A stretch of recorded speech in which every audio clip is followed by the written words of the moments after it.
Good morning, student. Good morning. ভালনে তোমালোকৰ? Sir, ভালেই দিয়ক। আচ্ছা।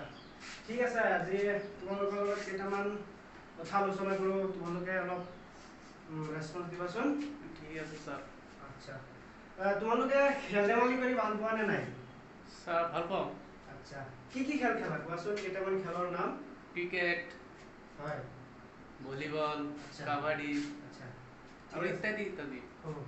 এই খেল ধেমালিসমূহ আচলতে যেতিয়া খেলপথাৰত মানে খেলা হয়, তেতিয়া তাত তোমালোকে কেতিয়াবা লক্ষ্য কৰিছানে খেলুৱৈৰ উপৰিও আৰু কেইজনমান ব্যক্তি থাকে, সেই ব্যক্তি দুজন আচলতে কোন?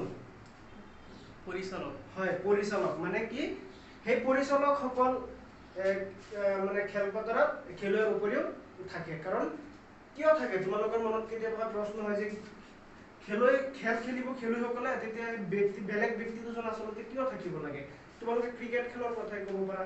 তেতিয়া কোৱাচোন, এই মানে দুজন ব্যক্তি যে কথাটো কৈছা যে পৰিচালক থাকে, এই পৰিচালকসকল আচলতে কিয় থাকে কোৱাচোন? খেলটো নিয়াৰিকৈ পৰিচালনা কৰিব। হয়, খেলটো সুচাৰুৰূপে বা নিয়াৰিকৈ পৰিচালনা কৰাৰ বাবে। আচ্ছা, ঠিক সেইদৰে আমাৰ ভাৰতবৰ্ষ এখন বিশাল জনবহুল দেশ। ইয়াত বিভিন্ন ভাষা, বিভিন্ন জাতি, বিভিন্ন ধৰ্মৰ মানুহ বা বহুত মানে মানুহ বসবাস কৰে। পৃথিৱীৰ ভিতৰতে আমাৰ ভাৰতবৰ্ষখন দ্বিতীয় বৃহত্তম দেশ, তোমালোকে জানা এইখিনি কথা। গতিকে এই বিশাল জনবহুল থকা দেশ এখন সুচাৰুৰূপে পৰিচালনা কৰিবৰ কাৰণেও কিছুমান কিহৰ প্ৰয়োজন? কিছুমান নীতি নিয়মৰ প্ৰয়োজন। হয়, এই নীতি নিয়মৰ আচলতে আমি লিখিত ৰূপত ৰাখিব লাগিব, হয় নে নহয়? গতিকে এই নীতি নিয়মৰ সমষ্টিসমূহক আমি আচলতে ক'ত লিপিবদ্ধ আকাৰত পাওঁ কোৱাচোন?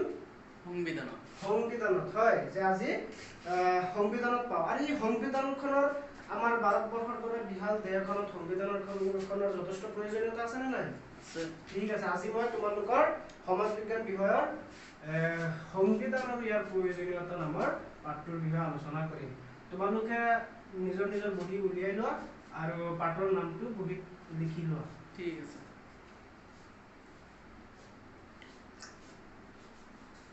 সংবিধান আৰু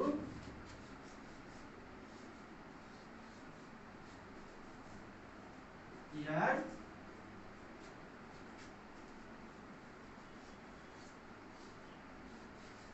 প্ৰয়োজনীয়তা। সংবিধান আৰু ইয়াৰ প্ৰয়োজনীয়তা তোমালোকে চাব পাৰিছানে? ঠিক আছে, নিজৰ নিজৰ বহীত লিখি লোৱা। এতিয়া আমি আলোচনা কৰিম মানে সংবিধানৰ অৰ্থ। যে সংবিধান আচলতে কাক বোলে? আমি প্ৰথমতে তাক জানিব লাগিব, হয় নে নহয়? যে তোমালোকে জানা যে ৰাষ্ট্ৰ হৈছে কি? যে ৰাষ্ট্ৰ হৈছে সমাজ এখনৰ সৰ্বোচ্চ অনুষ্ঠান। যে ৰাষ্ট্ৰ এখন যদি আমি সুচাৰুৰূপে পৰিচালনা কৰিবলৈ যাওঁ, তেতিয়া আমাৰ এই সংবিধানৰ প্ৰয়োজন হয়। তো সংবিধান কাক বোলে? আমি যে সংবিধানৰ অৰ্থটো ক'লো যে সংবিধান হৈছে আচলতে ৰাষ্ট্ৰ পৰিচালনা কৰাৰ বা ৰাষ্ট্ৰখন কেনেদৰে পৰিচালিত হ'ব তাৰ কিছুমান নীতি নিয়ম, আইন কানুন আদিৰ সমষ্টিকে আমি সামগ্ৰিকভাৱে সংবিধান বুলি ক'ব পাৰি। আমাৰ এই সংবিধানখন কেতিয়া কাৰ্যকৰী কৰা হৈছিলে? যে 1950 চনৰ 26 জানুৱাৰী তাৰিখে আমাৰ সংবিধানখন কাৰ্যকৰী কৰা হয়। কিন্তু ইয়াক মানে সংবিধানখন গৃহীত কেতিয়া কৰা হৈছিলে? যে এইটো তোমালোকে মনত ৰাখিবা, 1949 চনৰ 26 নৱেম্বৰ তাৰিখে, হয় নে নহয়? এতিয়া আমি সংবিধানৰ অৰ্থ বিষয়ে গম পালো। ঠিক আছে, এতিয়া আমি চাওঁ আহা ইয়াৰ বৈশিষ্ট্যসমূহ। এই সংবিধানৰ বৈশিষ্ট্যসমূহ কি? তোমালোকে যদি অৰ্থটোৰ ফালে অলপ গভীৰভাৱে চোৱা, তেতিয়া ইয়াৰ কিছুমান বৈশিষ্ট্য তাৰ পৰাই তোমালোকে পাব পাৰা। যে সংবিধান হৈছে কিছুমান আইন আৰু নীতি নিয়মৰ সমষ্টি, এইটো এটা সংবিধানৰ বৈশিষ্ট্য হৈ যাব। তাৰপিছত হৈছে সংবিধান হৈছে আইন কানুন, তাৰপিছত নীতি নিয়ম আদি কি থাকে? যে আদি লিখিত ৰূপত থাকে। কাৰণ লিখিত ৰূপত নাথাকিলে তোমাৰ কি হ'ব? তুমি আজি এটা মুখেৰে এটা কথা ক'লা, হয়তো এইটোৰ গুৰুত্ব পৰৱৰ্তী সময়ত নাথাকিব পাৰে, কাৰণ তুমি মৌখিকভাৱে কৈছা, তাৰ কোনো লিখিত প্ৰমাণ নাই। গতিকে আইন কানুনসমূহ আমাৰ কি ৰূপত থাকিব লাগিব? লিখিত ৰূপত থাকিব লাগিব। ঠিক আছে, তাৰপিছত হৈছে সংবিধানে কি কৰে? সংবিধানৰ আন এটা বৈশিষ্ট্য হৈছে যে ধৰ্ম নিৰপেক্ষতা। মানে ধৰ্ম নিৰপেক্ষতা মানে যে সকলো ধৰ্মকে আচলতে সমান গুৰুত্ব দিব লাগিব। বুজি পাইছা? তাৰপিছত হৈছে যে সংবিধানে চৰকাৰৰ বিভিন্ন বিভাগৰ মাজত সম্পৰ্ক নিৰ্ধাৰণ কৰে হয় নহয় যে চৰকাৰৰ বিভিন্ন বিভাগ কি আছে যে কাৰ্যপালিকা ন্যায়পালিকা আৰু বিধানমণ্ডল মনোনীত নিশ্চয় উনিশৰ মান কেইটা এই কেইটাৰ মাজত কি কৰে সম্পৰ্ক নিৰ্ধাৰণ কৰে আৰু কাৰ দায়িত্ব কি হ'ব সেইটো সংবিধানে মানে ভাগ কৰি দিয়ে তাৰ পিছত হৈছে সংবিধানে কি কৰে যে নাগৰিকৰ অধিকাৰসমূহ ৰক্ষণাবেক্ষণ আৰু সুৰক্ষা প্ৰদান কৰে এইটো এটা সংবিধানৰ বৈশিষ্ট্য এতিয়া তোমাক যদি তোমাৰ নিজৰ অধিকাৰখিনি পাবলৈ দিয়া নহয় বা তুমি আজি স্কুলত আহিছা তোমাক যদি স্কুলত আজি আহিবলৈ দিয়া নহয় তেতিয়া কি হ'ব যে এইটো তোমাৰ মৌলিক অধিকাৰ খৰ্ব হ'ব বা তুমি নিজৰ ইচ্ছামতে যদি কোনো কাম কৰিব নোৱাৰা সেইটো তোমাৰ অধিকাৰ খৰ্ব হ'ব হয় নে নহয় কিন্তু সংবিধানখনে সেই অধিকাৰসমূহ আমাৰ সুৰক্ষা দিয়া যে নহয় এজন মানুহে সুস্থ সবল জীয়াই থাকিবলৈ কিছুমান আমি অধিকাৰ প্ৰদান কৰিব লাগিব তাৰপিছত আহে যে আৰু এটা গুৰুত্বপূৰ্ণ বৈশিষ্ট্য হৈছে যে সংবিধানখন হৈছে পৰিৱৰ্তনশীল মানে কি ধৰা আজিৰ পৰা প্ৰায় তুমি বেছি নালাগে 20 বছৰ আগতে যোৱা সেইটো সময়ত যিটো আইন বা যিটো নিয়ম যিটো নীতি পৰিচালিত হৈ আছিল বৰ্তমান সময়ত হয়তো তাৰ প্ৰাসংগিকতা নাথাকিব পাৰে কাৰণ সময় পৰিৱৰ্তনশীল গতিকে সেই পৰিৱৰ্তনৰ সময়ৰ লগতো সংবিধানখনো পৰিৱৰ্তন কৰিবলগীয়া হয় কাৰণ সেইটো সময়ত যিটো আইনৰ প্ৰাসংগিকতা আছিল বৰ্তমান হয়তো সেইটোৰ প্ৰাসংগিকতা নাই সেইকাৰণে কি হয় যে সংবিধানখন আচলতে পৰিৱৰ্তনশীল যে সংবিধানখন পৰিৱৰ্তনশীল যে ক'লো কেনেকৈ হয় তাক সংশোধন কৰিব পাৰি সংশোধন মানে কি যে সংশোধন মানে হৈছে যে সংবিধান পৰিৱৰ্তন কৰা প্ৰক্ৰিয়াটোকে আমি সংশোধন বুলি ক'ব পাৰোঁ যাক আমি ইংৰাজীত এমেণ্ডমেণ্ট বুলি কওঁ হয় নহয় গতিকে এতিয়া চাওঁ আহা আমি সংবিধানৰ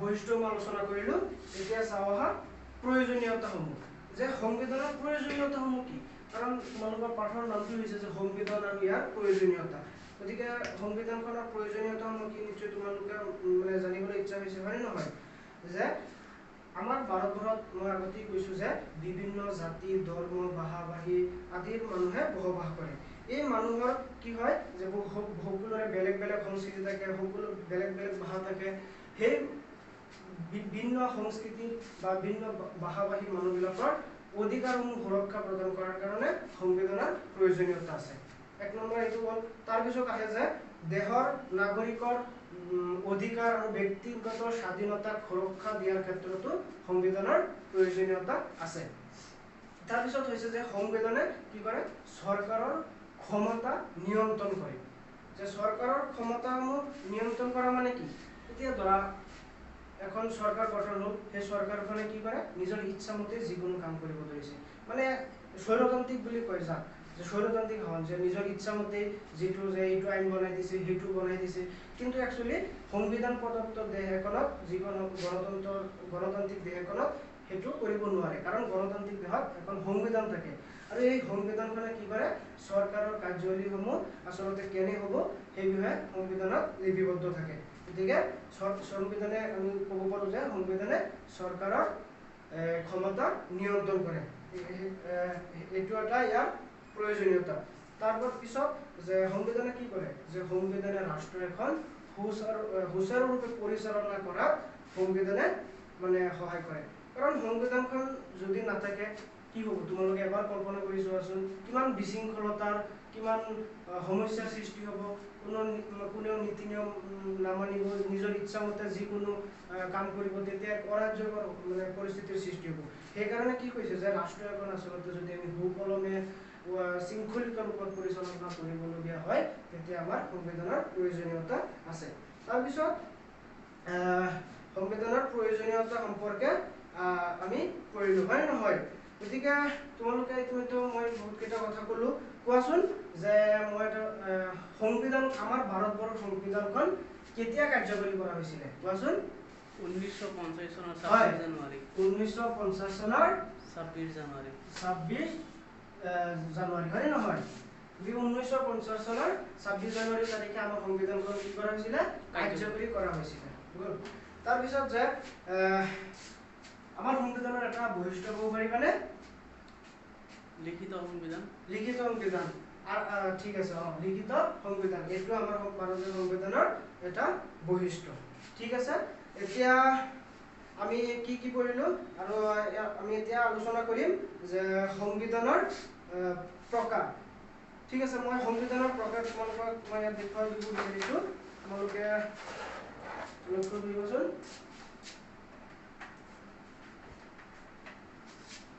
চাব পাৰিছা না তোমালোকে পাৰিছো চোৱা এক নম্বৰত আছে লিখিত সংবিধান তাৰপিছত অলিখিত সংবিধান নমনীয় সংবিধান আৰু অনমনীয় সংবিধান হয় নে নহয় হয় স্যাৰ আচ্ছা এতিয়া লিখিত সংবিধান মানে কি তোমালোকৰ মনত নিশ্চয় প্ৰশ্ন উঠিছে যে লিখিত সংবিধান ইয়াত তোমালোকে লিখিত শব্দটো চালে গম পাবা যে য'ত নীতি নিয়মবিলাক বা আইন কানুন আচলতে লিখিত ৰূপত পোৱা যায় হয় নে নহয় গতিকে লিখিত ৰূপত যিবিলাক সংবিধান পোৱা যায় তাকে আমি লিখিত সংবিধান বুলি ক'ব পাৰো লিখিত সংবিধানৰ এটা উদাহৰণ হৈছে ধৰা ভাৰতবৰ্ষ তাৰপিছত আমেৰিকা যুক্তৰাষ্ট্ৰ আদিৰ সংবিধান কি লিখিত সংবিধান তাৰপিছত আহে অলিখিত সংবিধান অলিখিত সংবিধান মানে কি ধৰা কিছুমান আগৰ পৰা নীতি নিয়ম বা ঐতিহ্য চলি আহে সেই নীতিসমূহ কি কৰে অলিখিতভাৱে আচলতে মানে আইন কানুন হিচাপে সেই নীতি আগৰে পৰা চলি অহা ঐতিহ্যসমূহকে মানে সংবিধানত অন্তৰ্ভুক্ত কৰে সেইসমূহ কি যে অলিখিত সংবিধান আৰু এই অলিখিত সংবিধানসমূহ আচলতে ক'ত আছে আমি অলিখিত সংবিধান ইংলেণ্ডত পাওঁ গম পাইছে নে নাই ইংলেণ্ডত অলিখিত সংবিধানৰ প্ৰচলন আছে এতিয়া চাওঁ আহা নমনীয় সংবিধান যে নমনীয় সংবিধান মানে কি আচলতে নমনীয় সংবিধান হৈছে যি সংবিধানখন আমি সহজতে মানে সংশোধন কৰিব পাৰো তাকে আমি কি সংবিধান বুলি কওঁ যে নমনীয় সংবিধান তাৰপিছত আছে অনমনীয় সংবিধান অনমনীয় সংবিধান কাক বোলে যে যি সংবিধান আচলতে আমি সহজতে পৰিৱৰ্তন কৰিব মানে নোৱাৰো মানে কঠিন যে বিভিন্ন বহুত মানে প্ৰচেছটো আচলতে দীঘলীয়া হয় যেনেদৰে আমেৰিকা যুক্তৰাষ্ট্ৰৰ সংবিধানৰ কথা ক'ব পাৰা কাৰণ আমেৰিকা যুক্তৰাষ্ট্ৰৰ সংবিধানখন অনমনীয় সংবিধান সেইখন সংবিধান আমি সহজতে পৰিৱৰ্তন কৰিব নোৱাৰো ঠিক আছে এতিয়া তোমালোকে সংবিধানৰ প্ৰয়োজনীয় প্ৰকাৰসমূহ গম পালা এতিয়া মই তোমালোকক দুটামান প্ৰশ্ন দিছো ক'বাচোন যে নমনীয় সংবিধান মানে কি যি সংবিধান আমি সহজতে সংশোধন কৰিব পাৰো হয় যে যি সংবিধান আমি সহজতে সংশোধন কৰিব পাৰো হে হৈছে কি নমনীয় সংবিধান তাৰ পিছত আছে যে আৰু এটা কোৱাচোন যে অলিখিত সংবিধান থকা এখন দেশৰ নাম কোৱা আচ্ছা পাহৰিছা ন ঠিক আছে একো কথা নাই যে তোমালোকে ভাৰতৰ ইতিহাস অলপ চলপ হলেও পঢ়িছা আমাৰ ভাৰতবৰ্ষত প্ৰায় 200 বছৰ কোনে ৰাজত্ব কৰিছিলে গম পোৱা নে ইংৰাজসকলে আচ্ছা ইংৰাজসকল কোনখন দেশৰ বাসিন্দা ইংলেণ্ড হয় যে অলিখিত সংবিধান ক'ত প্ৰচলন আছে ইংলেণ্ডত গম পাইছা ঠিক আছে এতিয়া আমি চাওঁ আহা আমি কি আলোচনা কৰিলো এতিয়ালৈকে আমি কি আলোচনা কৰিলো সংবিধানৰ অৰ্থ সংবিধানৰ অৰ্থ কি কৈছিলো যে কিছুমান নীতি নিয়মৰ সমষ্টিকে সামগ্ৰিকভাৱে সংবিধান বুলি কোৱা হয় তাৰপিছত সংবিধানৰ বৈশিষ্ট্য কি আছিল যে সংবিধান পৰিৱৰ্তনশীল সংবিধানসমূহ হৈছে কিছুমান নীতি নিয়মৰ সমষ্টি হয় নহয় এইবিলাক কি সংবিধানৰ বৈশিষ্ট্য আৰু এটা আছিল যে সংবিধানে নাগৰিকৰ অধিকাৰসমূহ ৰক্ষণাবেক্ষণ দিয়াৰ ক্ষেত্ৰত সংবিধানৰ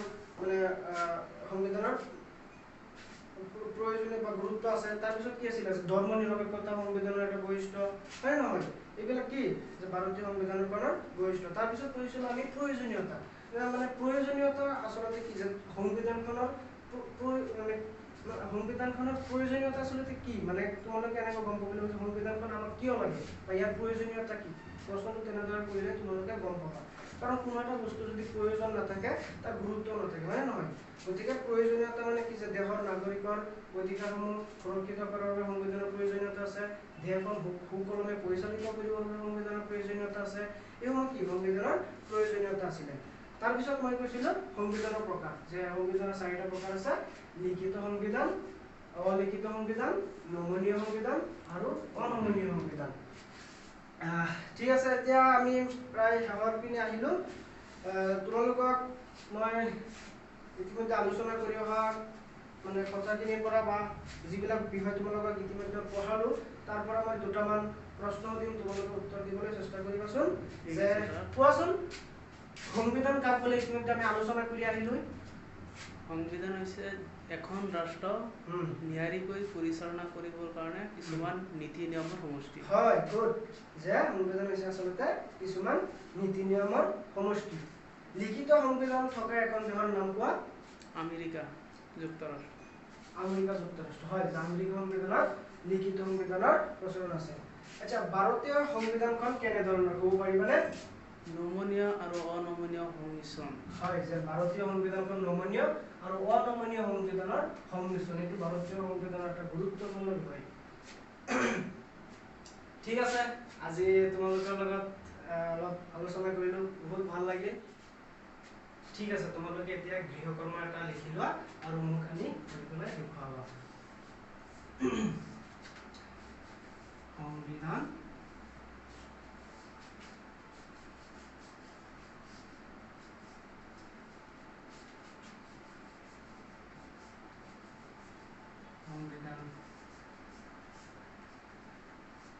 কাক বোলে?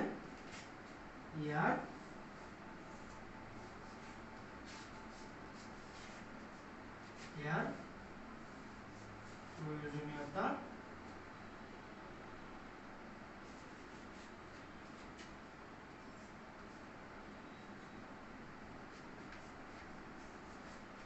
প্ৰয়োজনীয়তা সম্পৰ্কে লিখা।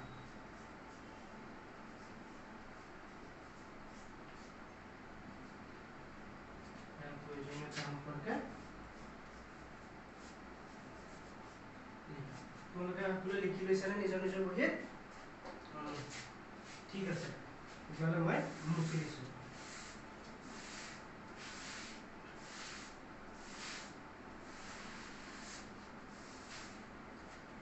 ঠিক আছে, আজি ইমানতে সামৰিছোঁ। তোমালোকৰ লগত কথা পাতি ক্লাছ কৰি বহুত ভাল লাগিল। ঠিক আছে, থেংক ইউ।